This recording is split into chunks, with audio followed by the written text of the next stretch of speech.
एक तरफ जहां हिंदुस्तान पर आई कोरोना की आफत में जमकर हिंदू मुसलमान हुआ, जमात के नाम पर एक खास धर्म वर्ग को निशाने पर लिया गया और जमात से जुड़े लोगों की कुछ तस्वीरों के चलते एक वर्ग शर्मसार भी हुआ। लेकिन अब उसी जमात से जुड़े लोगों ने ऐसी मिसाल कायम की है, ऐसी मिसाल पेश की है कि हर कोई उनकी तारीफ करते नहीं थक रहा।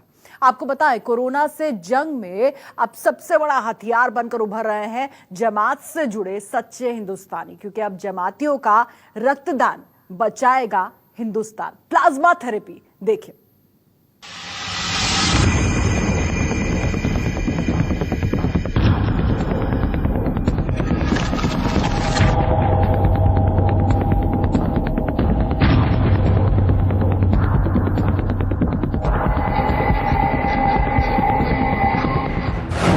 तबलीगी जमात पर जमकर लगे आरोप।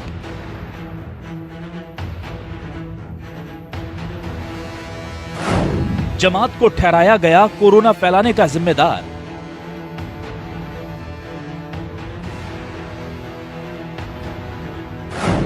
खुदा ने खून एक ही बनाया, कुदरत ने एक बार फिर दिखाया।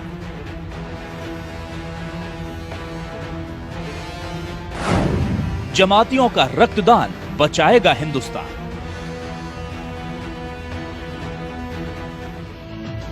जिन जमातियों पर कोरोना वायरस फैलाने के नाम पर जमकर हमले हुए, जिस जमात की वजह से पूरे मुल्क में खास समुदाय के लोग निशाने पर आ गए, आज वही पूरे देश के लिए मिसाल बनकर खड़े हैं। इनसे मिलिए, ये हैं मुंबई के प्लाज्मा डोनर। मुंबई के रहने वाले ये डोनर भी उसी जमात का हिस्सा हैं जिस पर इस मुल्क को बीमारी देने के इल्जाम लगे थे, और अब कोरोना से जंग जीतने के बाद वही इसकी दवा बनकर अपना खून देने मुंबई के अस्पताल पहुंचे हैं। वहाँ से फोन आया नायर से कि आप अगर जो पॉजिटिव पेशेंट अच्छे हो के आए तो उनका है ना प्लाज्मा लेकर, जो पेशेंट अच्छे नहीं हो रहे हैं उनको हम उसमें आपका प्लाज्मा डालेंगे तो ऊपर वाले की दुआ रहेगी तो वो भी अच्छा हो जाएगा। इसके लिए मुझको बुलाया गया था।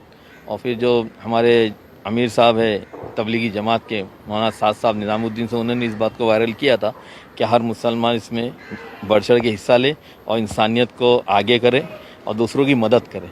तो इस सोच के मैं भी गया। पहले दिन मुझको लेकर अपना ब्लड लोगों ने चेक करा कि कोई बीमारी या कुछ ऐसी कोई चीज़ तो नहीं है। उसके बाद आज फिर उन्होंने बुलाया, फिर गाड़ी भेजी थी उन्होंने और प्लाज्मा लिया। एक आधे घंटे का प्रोसीजर था जिसमें 450 ml उन्होंने मुझसे प्लाज्मा लिया। ये शख्स अकेले ऐसे डोनर नहीं, तवरेज भी उन्हीं लोगों में से एक हैं जो अपने जिस्म का खून देकर कोरोना की दवा बनने के लिए खुद चलकर अस्पताल पहुंचे हैं। दिल्ली से ही जमातियों को लेकर विवाद शुरू हुआ था और उसी दिल्ली में तवरेज जैसे लोग लोगों की जान बचाने के लिए आगे आए हैं।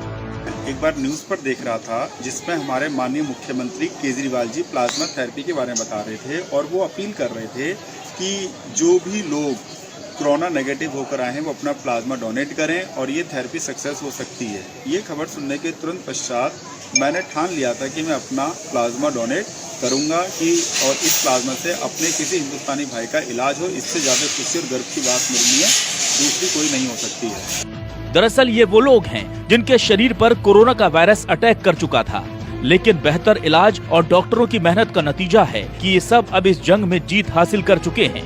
मतलब इनके शरीर में कोविड-19 के वायरस से लड़ने वाली एंटीबॉडीज तैयार हो चुकी हैं। अब इन्हीं लोगों के खून से प्लाज्मा निकालकर दूसरे मरीजों को चढ़ाया जाएगा। इस पूरी प्रक्रिया को प्लाज्मा ट्रांसप्लांट कहा जाता है। कोरोना से ठीक हुए मरीज से खून निकालना, ठीक हुए रोगी के खून से प्लाज्मा निकालना।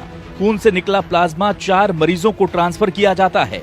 4 लोगों के शरीर में गया प्लाज्मा एंटीबॉडीज बनाएगा। एंटीबॉडीज केवल प्लाज्मा में ही मौजूद होते हैं। प्लाज्मा में मौजूद एंटीबॉडीज वायरस से लड़ते हैं। जिसके एंटीबॉडीज वायरस को हरा चुके होते हैं, उसके एंटीबॉडीज दूसरे शरीर में भी एक जैसा व्यवहार करते हैं। यानी एक ठीक हुए रोगी का प्लाज्मा 4 और मरीजों को ठीक कर सकता है।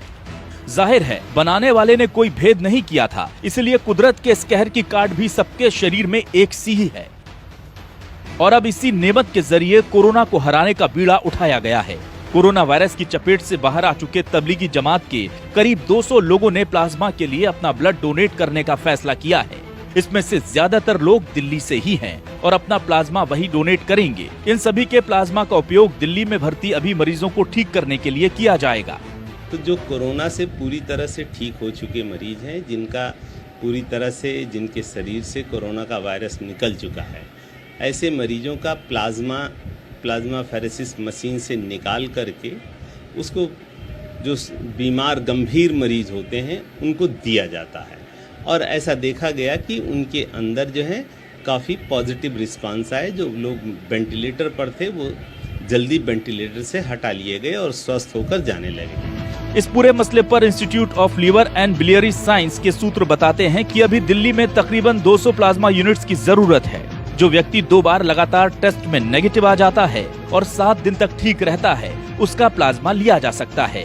दिल्ली के अलावा भी पूरे देश में जमात से जुड़े कई लोग प्लाज्मा डोनेट करने के लिए आगे आ रहे हैं। बुरे वक्त में जमात से जुड़े इन लोगों ने इंसानियत की मिसाल पेश की है। प्लाज्मा डोनेट करने वालों ने ये साबित कर दिया कि कुछ लोगों की नासमझी के कारण पूरी जमात को कोसना ठीक नहीं, क्योंकि इबादत चाहे खुदा की हो या भगवान की, हर मजहब यही सिखाता है कि हर मुमकिन मदद करो इंसान की। जिस कोरोना के कहर ने समाज में बड़ा अलगाव पैदा करने की कोशिश की थी, आज उसी के इलाज के कारण कई मुस्लिमों का खून हिंदुओं की रगों में दौड़कर ये पैगाम देगा कि हमारे मजहब चाहे अलग हों, कुदरत की नजर में तो हम एक ही हैं। Bureau report, news 24। अगर आपको हमारा ये वीडियो पसंद आया हो तो इसे लाइक और शेयर जरूर करें। अगर इस वीडियो पर आपकी कोई राय है तो नीचे कमेंट भी कर सकते हैं। और हाँ, देश और दुनिया की तमाम खबरों से वाकिफ रहने के लिए अभी सब्सक्राइब करें न्यूज़ 24 का यूट्यूब चैनल। न्यूज़ 24, निष्पक्ष खबरें।